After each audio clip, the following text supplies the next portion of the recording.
تو پھر وہ حضرت ابو ذر غفاری کو نبی علیہ السلام کے پاس لے گئے. نبی علیہ السلام کے پاس تھوڑی دیر بیٹھے, انہوں نے اسلام قبول کر لیا. اور سر اسلام کیا قبول کیا, اتنا اعلیٰ درجے کا ایمان. نبی علیہ السلام فرمایا تم اپنے قبیلے میں واپس چلے جاؤ, جب مکے میں ہمارا غلبہ ہوگا یا کوئی اللہ تعالیٰ راہ نکالے گا, ابھی تو جو بھی اسلام قبول کرتا ہے اس کی پھینٹی لگتی ہے, تو میں کوئی نہ کوئی تمہیں مطلب بتا دوں گا, ابھی تم اپنا ایمان پوشیدہ رکھو, اپنے علاقے میں چلے جاؤ. ان کا یا رسول اللہ ایسے نہیں ہو سکتا. وہ جناب آگے مکے خانہ کعبے کے اندر آ کے انہوں نے کہا میں گواہی دیتا ہوں کہ اللہ ایک ہے اور محمد صلی اللہ علیہ وسلم اس کے رسول ہے. تو مشرکین عرب ان پہ ٹوٹ پڑے, خوب مارا. حتیٰ کہ عباس بن عبد المطلب جو اس وقت تک مسلمان نہیں ہوئے تھے, نبی علیہ السلام کے چچا تھے, لیکن چونکہ بنو ہاشم سے تھے اور بنو ہاشم آپ کو پتا ہے متولی تھے کعبہ شریف کے, انہوں نے اپنے آپ کو ابو ذر غفاری کے اوپر گرا لیا کہ تاکہ ان کو کوئی مارے نہ. انہوں نے کہا تمہیں پتہ نہیں ہے قبیلہ یعنی غفاری قبیلے سے تعلق رکھتا ہے, تو اس کے قبیلے کے لوگ آ کے یہاں پہ لڑائی کریں گے ہم سے. کیونکہ قبائلی سسٹم تھا نا, اس میں یہ نہیں دیکھا جاتا تھا کہ اس کا مذہب کیا ہے, پہلے نمبر پہ دیکھا جاتا ہے یہ ہمارے قبیلے کا ہے, تم نے ہمارے قبیلے کے بندے کو مارا, تمہیں نہیں چھوڑیں گے. اسی وجہ سے آپ دیکھیں نا, بنو ہاشم اسلام قبول نہ کرنے کے باوجود نبی علیہ السلام کی پشت میں تو کھڑے رہے نا, اور یہ پہلے بھی ہوتا رہا. قرآن حکیم میں آتا ہے نا کہ شعیب علیہ السلام کی قوم کیا کہتی ہے, اے شعیب اگر تیرا قبیلہ تیرے ساتھ نہ ہوتا کب سے تیرا کام کر چکے ہوتے.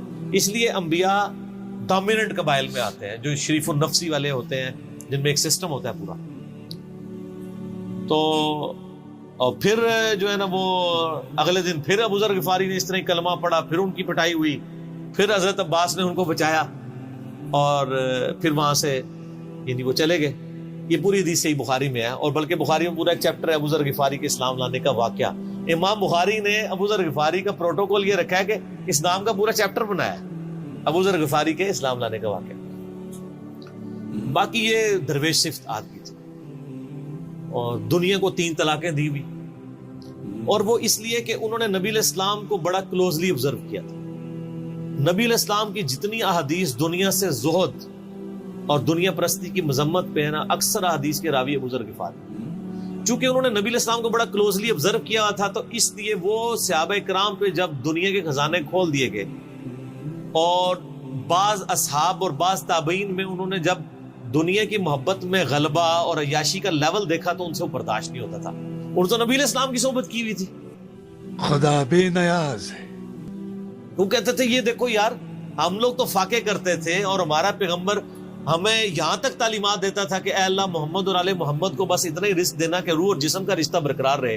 یہ حدیث بخاری و مسلم میں ہے, اور بخاری و مسلم میں حدیث ہے حضرت عمر کو نبی علیہ السلام نے ڈانٹتے ہوئے کہا, جب وہ چٹائی کے نشان دیکھے ان کا یا رسول اللہ رو پڑے کہ کیسر و کسرا تو دنیا کے مزے لوٹ رہے ہیں اور آپ اللہ کے نبی, تو آپ فرمایا کہ تم اس پہ خوش نہیں کہ وہ دنیا کے مزے لوٹیں اور تم آخرت کی سعادت لوٹو. اور لگتا ہے عمر تم پہ دنیا کی حقیقت آج بھی نہیں کھلی. جن لوگوں کے سامنے یہ ساری چیزیں تھیں, جن لوگوں نے نبی علیہ السلام کا وہ پیریڈ دیکھا تھا, پھر ان کو یہ بھی پتا تھا کہ بخاری و مسلم میں نبی علیہ السلام کے جو آخری خطبات میں سے شہدائے احد کے اوپر جو نماز جنازہ آپ نے 8 سال بعد پڑھی, اور وہاں پہ آپ نے جنازے یعنی ادھر قبرستان میں خطبہ دیا عبرت کے لیے, اور اس میں کئی چیزیں تھیں. ایک تو یہ تھی کہ یہ یہاں پہ وہ لوگ دفن ہیں جنہوں نے اسلام کے لیے قربانی دی ہے, اور ان کا پھل تم نے کھانا ہے. وہ دنیا سے اسی طریقے سے گئے ہیں, دفن میں نہیں دیا گیا کئی لوگوں کو. نمبر 2, اسی میدان میں مال غنیمت سمیٹنے کی وجہ سے ایک فتح شکست میں بدل گئی تھی, جبکہ اللہ کے نبی بھی موجود تھے, اللہ نے اس کا بھی لحاظ نہیں کیا, اور وہ فتح شکست میں بدل گئی کہ انہوں نے مال غنیمت لپیٹنے میں نبی علیہ السلام کی حکم حدولی کر دی, تو تاکہ بعد میں یہ معاملہ نہ ہو. تو آپ کا خطبہ بخاری مسلم دونوں میں آپ نے فرمایا کہ, اور حضرت عقبہ ابن عامر کہتے ہیں میں نے آخری دفعہ نبی علیہ السلام کو ممبر پہ اسی دن دیکھا تھا. آپ نے فرمایا کہ میں اللہ کی قسم اپنے حوض کوثر کو اس وقت دیکھ رہا ہوں, اللہ نے دکھا دیا.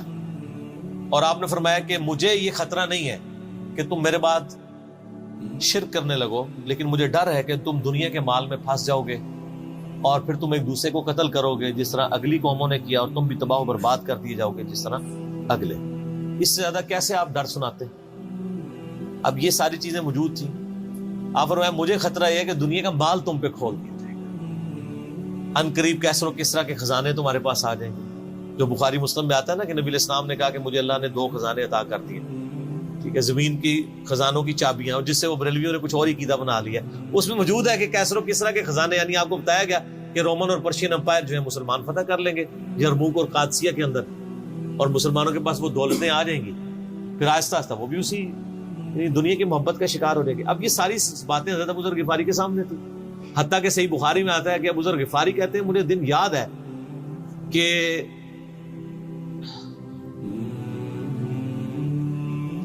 نبی علیہ السلام نے فرمایا کہ ابو ذر وہ احد پہاڑ دیکھ رہے, تو کہتے ہیں میں نے احد پہاڑ کی طرف دیکھا اور میں یہ سوچ رہا تھا کہ ابھی مجھے آپ کسی کام کے سلسلے میں وہاں بھیجیں گے.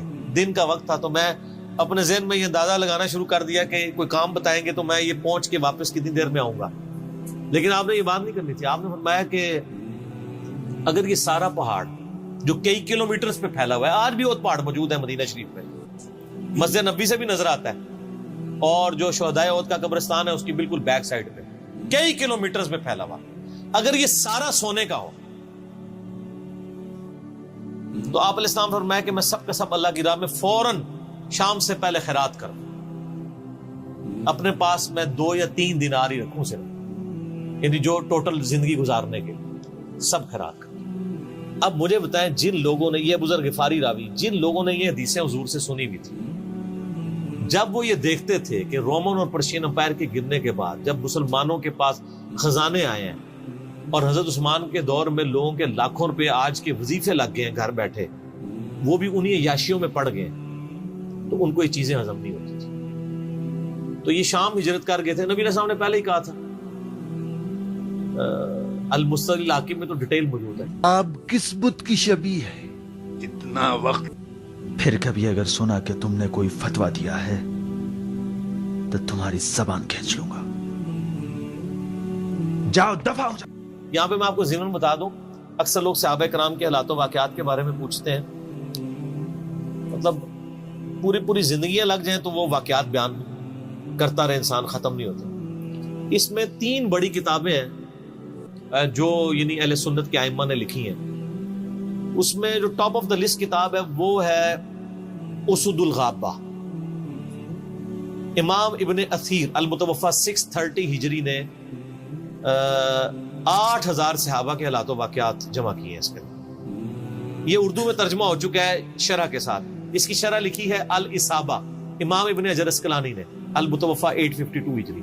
8000 صحابہ کے حالات و واقعات, یہ سب سے بڑا ذخیرہ ہے ہمارے پاس. اسد الغابہ کی شرح الاصابہ, اور ایک اور کتاب ہے امام ابن عبد البر المتوفا 463 ہجری, الاستیاب ان کی کتاب ہے. اب وہ ابھی اردو میں ٹرانسلیٹ نہیں ہوئی ہے. اور اس کے علاوہ فضائل صحابہ جو چیپٹر ہے بخاری میں, مسلم میں, وہ آپ کو چند ایک واقعات ملیں گے. ڈیٹیلڈ آپ کو المستدرک للحاکم میں جو 4تھی اور 5ویں جلد ہے نا, جو اردو ترجمے والی بریلویوں نے چھاپی ہے, وہ تو ساری ہے ہی صحابہ کرام کے بارے میں, اور ڈیٹیلڈ حالات ہیں. ابو ذر غفاری کے بارے میں بھی آپ کو آلموسٹ جتنی میں حدیثیں بیان کر رہا ہوں آپ کو مل جائیں گی. اس میں یہ حدیث نبی علیہ السلام نے, یعنی یہ حدیث ہے المستدرک للحاکم میں صحیح سند سے, کہ فرمایا آپ علیہ السلام نے کہ ابو ذر تیرا کیا حال ہوگا جب تو بھوسا لوگوں میں رہ جائے گا. اور آپ نے یوں انگلیاں ڈالی. اور ابو ذر غفاری کا انتقال 32 ہجری میں ہوا ہے حضرت عثمان کے دور میں. یہ بات عبداللہ بن عمر بن عاص کے بارے میں نہیں کہی تھی؟ وہ بھی ہے, وہ تو صحیح بخاری میں ہے. عبداللہ بن عمر بن عاص کو نبی علیہ السلام نے فرمایا تھا کہ تو بھوسا لوگوں میں رہ جائے گا. سیم الفاظ حضرت ابو ذر غفاری کے بارے میں حاکم میں ہے. آپ مستدل الحاکم کا چیپٹر کھولیں. وہ تو یزید کے دور تک گئے تھے نا, یہ حضرت عثمان غنی کے دور میں بہت ہوئے. انہیں حضرت عثمان غنی برے نہیں تھے نعوذ باللہ, یعنی ان کے دور میں عیاشی کا لیول لوگوں کا یہ ہو گیا تھا. تو یہ یعنی اس میں پھر حدیث میں الفاظ ہیں نبی علیہ السلام سے, پھر انہوں نے کہا یا رسول اللہ میں کیا کروں, تلوار اٹھا لوں؟ آپ فرمایا صبر کرنا اور اپنی زبان سے تم حق بات کی تلقین کرتے رہنا, پھر آپ کو حاکم میں ملے گا. نبی علیہ السلام فرمایا کہ ان قریب تمہیں مدینے سے نکال دیا جائے گا, شام چلے جاؤ گے وہاں سے بھی نکال دیا جائے گا. اور سر ایک بڑی دردناک حدیث ابو ذر غفاری کے پاس, وہ حاکم میں ہی ہے, المستدرک الحاکم میں. ہاں غزوہ تبوک آپ کو پتا ہے ایک ایسا غزوہ تھا جس میں جو شرکت نہیں کرے گا وہ منافق ڈکلیئر ہوگا. قرآن میں فتویٰ آ گیا تھا. اس سے پہلے کبھی نفیر عام نہیں تھی. یہ پہلا اور آخری موقع تھا, کیونکہ رومن امپائر سے ٹکرانا تھا, سپر پاور تھی دنیا کی, 1.5 لاکھ کی فوج لے کے کیسرے روم بارڈر پہ آ گیا تھا عرب کے. تو نبی علیہ السلام نے اناؤنسمنٹ کی کہ بھئی اب سب نے جانا ہے, جو نہیں جائے گا منافق شمار ہوگا, الا یہ کہ کسی کے پاس ریسورسز نہ ہو, یا کوئی مریض ہو, یا کوئی عورت ہو, یا کوئی معذور ہو. منافقین آگے بہانے کر رہے تھے. کچھ سادہ لوگ مسلمان بھی اس کا حصہ بن گئے. بخاری مسلم میں 3 اصحاب کی توبہ کا واقعہ بھی موجود ہے, وہی میری ویڈیو ریکارڈڈ ہے. تو کعب بن مالک کی رضی اللہ تعالیٰ عنہ علیہ السلام, کچھ لوگ جو ہے وہ یعنی اپنے ان معاملات کی وجہ سے کچھ پیچھے بھی رہ گئے. تو المستدل الحاکم میں آتا ہے کہ صحابہ کرام کہتے ہیں کہ ہم نبی علیہ السلام کے ساتھ سفر پہ نکلے نا جب, تو نبی علیہ السلام کو آگے کوئی بتاتا تھا, کہتا تھا یا رسول اللہ وہ جو فلاں بندہ تھا نا وہ بھی کوئی نہیں آیا, پیچھے رہ گیا. تو آپ علیہ السلام پرواہ نہیں کرتے تھے. پھر بتایا گیا یا رسول اللہ وہ بھی کوئی نہیں, یعنی جڑے نعرے مارتے سن اونچے اونچے, جدوں ایتھے کسی کو دسایا جائے گا سر وہ تہاڈا پکا جڑا یار ہے بیلی وہ بھی کوئی نہیں ہے, تو حضور علیہ السلام کو لوگ نا فیڈ بیک دیتے یا رسول اللہ وہ بھی غائب ہے, وہ بھی نہیں آیا. اب 30,000 کے لشکر میں آپ نے کوئی ریکارڈ تو نہیں رکھا تھا, رجسٹر تھا, لیکن کدھر 30,000 بندوں میں کدھر کوئی رکھ سکتا ہے صاحب اس طرح, یا رسول اللہ وہ بھی رہ گیا, وہ بھی. تو حضور علیہ السلام کہتے ٹھیک, آپ فرماتے تھے اللہ چاہے گا تو آ جائے گا, نہیں آئے گا تو نہیں آئے. تو کسی نے کہا کہ وہ ابو ذر غفاری بھی پیچھے رہ گیا, آیا. اور ابو ذر کو اس کے اونٹ نے روک لیے. اونٹ ہی نہیں اٹھ رہا تھا نا سر, وہ آپ کو گاڑی تو نہیں ہے نا جو سٹارٹ کر لیں گے آپ, اونٹ چلنے سے انکار کرتے ہیں, وہ کر سکتا ہے. اور سر سفر کتنا ہے, 700 کلومیٹر, 700 کلومیٹر کا ریگستانی سفر آج کے دور میں بھی کرنا مشکل ہے. سائیکل پہ نہیں آپ کر سکتے, پیدل تو آپ سوچ بھی نہیں سکتے. اونٹ کے بغیر کیسے ہو سکتا ہے, جس میں آپ کو اونٹ اس لیے بھی ضروری ہے کہ اس کے اوپر آپ نے سامان لادنا ہے. پانی نہیں راستے میں پینا, ریگستان میں تو کئی کلومیٹر تک کچھ بھی نہیں ہوتا, بھوکے پیاسے مریں گے.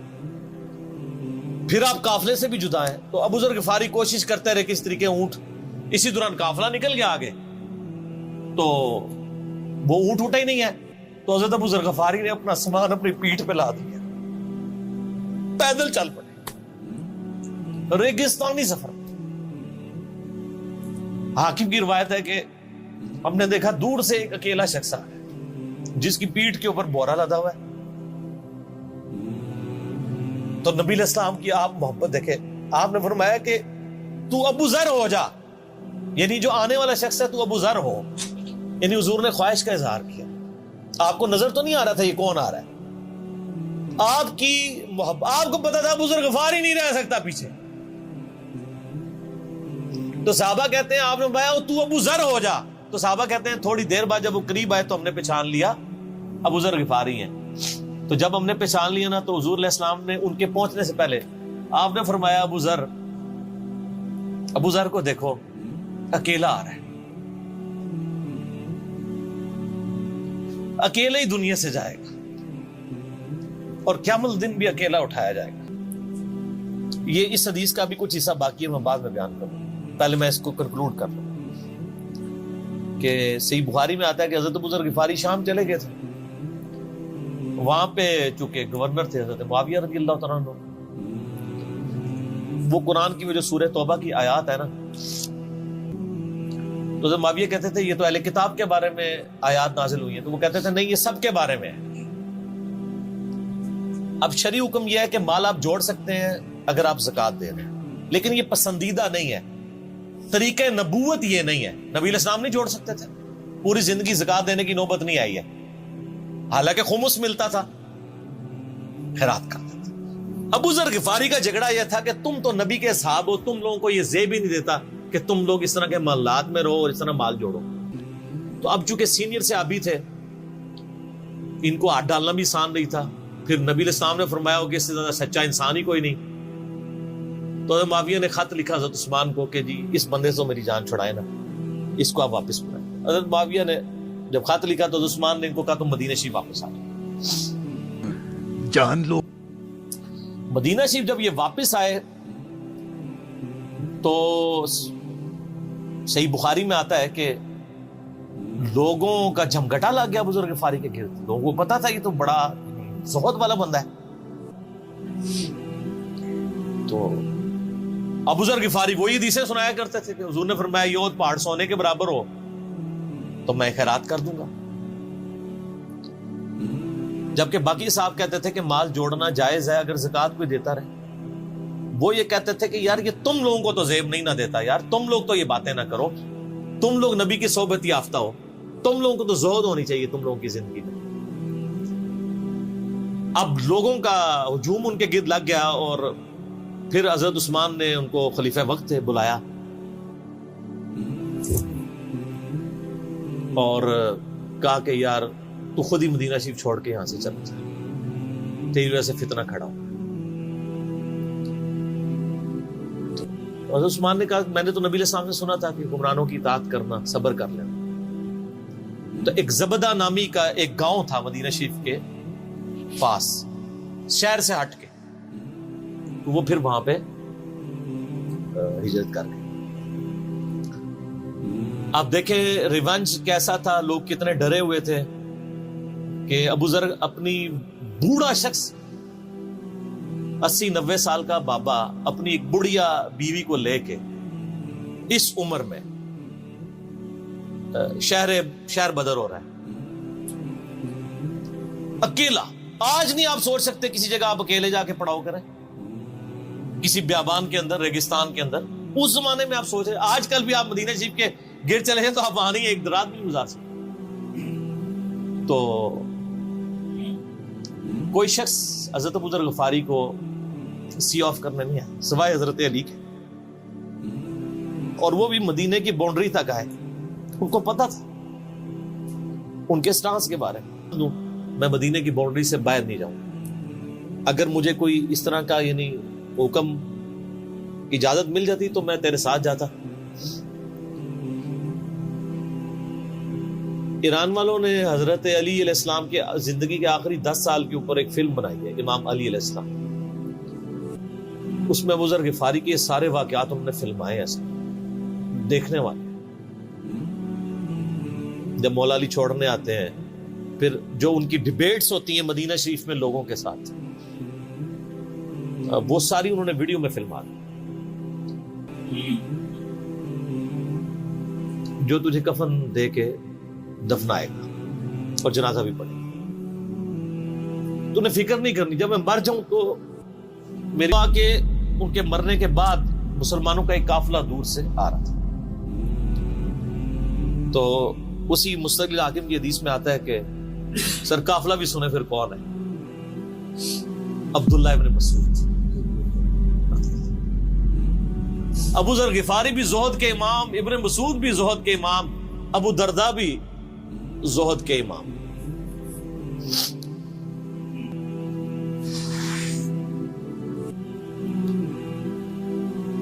ابن مسعود رضی اللہ تعالیٰ عنہ جب وہاں پہ رکے, ان کو تو نہیں پتا تھا یہ کون ہے. تو انہوں نے کہا بی بی کیا ہوا؟ ان کا میرا خامند مر گیا ہے. ان کا یہ کون ہے؟ تو انہوں نے کہا ابو ذر غفاری. عبداللہ ابن مسعود کی چیخ نکل گئی, چیخ ماری انہوں نے. ان کا واہ, اللہ کے نبی نے فرمایا تھا کہ ابو ذر اکیلا آ رہا ہے تبوک کے موقع پہ, دنیا سے بھی اکیلا جائے گا, اور قیامت والے دن بھی اکیلا اٹھائے. یعنی اب اسی سرزمین سے ہی اس نے اٹھنا ہے نا, ہر بندے نے اپنی قبر سے اٹھنا ہے. یعنی وہ مسلمانوں کے قبرستان میں بھی دفن نہیں. ایک یہ جو مزار کی رٹ لگائے پھرتے ہیں, میں ان سے پوچھتا ہوں تمہارے بابوں کی کیا اوقات ہے؟ ابو ذر غفاری کا مزار دکھاؤ کدھر.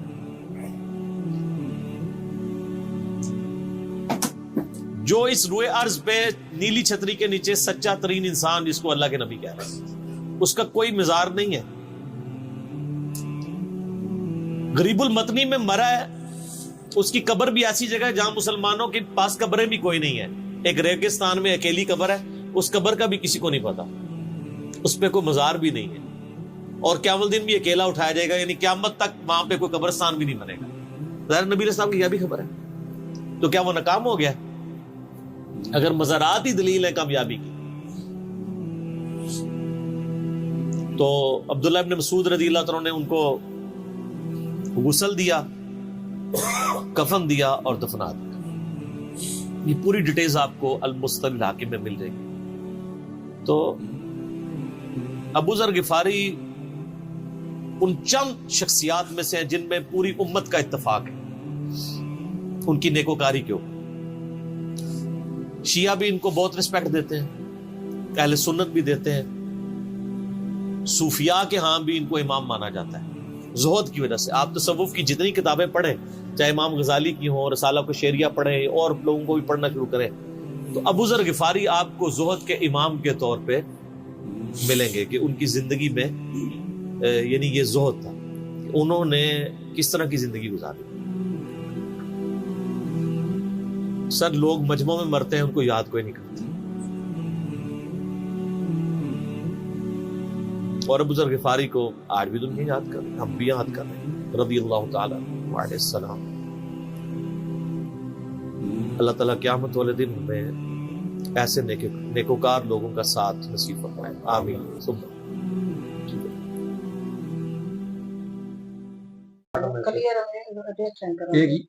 ایک امپریس، جیسے ان کو پتا چلا کہ جیسے جو پرماتما کا کھوجی ہوتا ہے، جب محمد صاحب نے اپنی مطلب ان میں لائف میں یوں کہا کہ میں نبی ہوں، تو انہوں نے سنا کہیں سے کہ کوئی نبی ہے تو چلے گئے، امپریس ہو گئے، تو ان کو اپنا مان لیا ان کی چیزوں کو کہ بھی ہاں یہ سب کچھ ہے۔ تو یہ ٹیکس ٹوکس نہیں کھاتے تھے، لوگوں کو کہتے تھے کہ بھائی تم تو صحابہ ہو، تم کیوں یہ مطلب تمہیں تو یہ زکوٰۃ ہوتی ہے نا، ٹیکس ہوتا ہے، اور یا مال جوڑنا، مال جوڑ کے اوپر ٹیکس دینا، وہ کہتے تم کیوں کرتے ہو ایسے، تم تو بانٹ دیا کرو، تم تو محمد صاحب کے ویسے ہی ساتھ رہنا، جب ان کی مرتبہ ہوئی تو تم بھی تو نارمل لوگوں کے لیے زکوٰۃ ٹیکس ہے سب کچھ ہی ہے، اب تم کیوں ان چیزوں میں پڑ رہے ہو اتنی پاس رہ کے پولیٹیکل میں۔ تو ان کو بھگا دیا تھا انہوں نے وہاں سے، اس چکر میں وہ کہتے تھے تو یہاں سے باہر چلا جائے، یہاں سے نکل جائے، تو پھر یہ چلے گئے، جب وہ اس طریقے سے یہ پیدل چل پڑے تڑکتی دھوپ میں، پیدل چھوٹی اس میں سامان اٹھا کے بہت زیادہ، تو یہ مطلب ان کا سمرپن تھا مطلب ایک طرح سے، اور مرتیو جیسے انہوں نے کہہ دی تھی کہ تو اتنی بھیڑ کے اندر بھی اکیلا ہی رہ جائے گا، اکیلا مر جائے گا، کوئی تیرے کو دیکھنے والا نہیں ہوگا، تو اس جیسا وہی ہوا، یہ پیدل چلے نکلے رستے میں مر گئے، کوئی پوچھنے والا نہیں، کوئی دیکھنے والا نہیں۔ تو دوستو یہ تھی ویڈیو، کافی ایموشنل ویڈیو تھی، مطلب بولنے کے لیے شبد تو نہیں ہے۔ آپ بتاؤ آپ کیا کہنا چاہو گے کہ جس طریقے سے ایک سمرپن بھاو ان کا تھا، ہم اس کو بھکتی کہتے ہیں، سمرپن کہہ لو، ان کے پرتی ان کا جو وہ تھا کہ جس طریقے سے مطلب دیکھ سکتے ہو کہ کرنا ہے تو چل پڑنا ہے، ریگستان کی تپتی دھوپ میں چل پڑے، اکیلے آئے، اکیلے مطلب پرماتما سے لیو کہ اکیلے ریگستان میں زمین پہ پڑے اپنے پران تیاگ رہے ہیں، اور وہیں پہ ان کی وہ بنا دی گئی ہے، کتنی مطلب کہ کوئی مطلب نہیں ہے کہ میری کوئی قبر وہاں کا کچھ ہوگا، ایسا کوئی انہوں نے کچھ نہیں سوچا۔ ہمت ملتی ہے نا، مطلب اتنا سمرپن کر دیا انہوں نے جو کہ بس یہ لگا لو کہ بھائی اللہ ہی اس کو ول پاور دے رہا ہے، طاقت دے رہا ہے اس کو، کہ نہیں تو معنی رکھتا ہے کہ بھائی ریگستان کے اندر آدمی چلے نا 100-200 کلومیٹر، پانی جب ہے ہی ریگستان، پانی نارمل روڈ پہ نہیں چل سکتا، تو اتنی کڑکتی دھوپ میں اونٹنے ہم بھی بہانا بنا لیں گے 700 کلومیٹر کا مطلب کیا ہے کہ کتنی اسٹیٹ پار کرنی پڑتی ہیں، اگر وہ بھی تڑکتی دھوپ میں، کوئی آس پاس کوئی نہیں ہے، اگر ہماری وہیکل خراب ہوگی ہم کہیں گے چھوڑ جاتے ہی نہیں یار، کیا کریں، 1 کلومیٹر، صرف 1 کلومیٹر پیدل چل رہے ہیں نا، آدمی پیاس لگ جائے گی۔ یہ لائن سوچو نا کہ محمد صاحب کا ان کے پرتی کتنا پیار تھا، وہ والی مومنٹ سوچو جب انہوں نے کہا کہ تیرا کیا ہوگا اس بھیڑ کے اندر، بھی تو ایک جیسے بھوسے والے لوگ ہوتے ہیں ان کے بیچ میں تو پھنس جائے گا، وہی بات تھی جو اینڈ میں دکھایا ہے نا کہ تیرے لوگ تیرے کو نہیں پوچھیں گے یہ، تو بعد میں جب ان کی ڈیتھ ہوئی ہے جو بھی لگا لو، اور یہ سوچو نا کہ جب یہ پیدل چلتے ہو یار 700 کلومیٹر، اور محمد صاحب کو پتا تھا کہ انہوں نے وش کری ہے تو ہی ہو، کیونکہ پریم ان کا بھی پریم ان کے پرتی تھا کہ دیکھ یہ بھی نہیں رہ سکتا، میرے کو وشواس ہے، اور انہوں نے تمنا کری کہ وہی ہو، اور باقی وہی سامنے سے پیدل چلتے آ رہے ہوں، سوچو بزرگی اوستھا میں صرف بوجھا ڈھائے ہوئے کہ میرے کو پہنچنا ہے وہاں،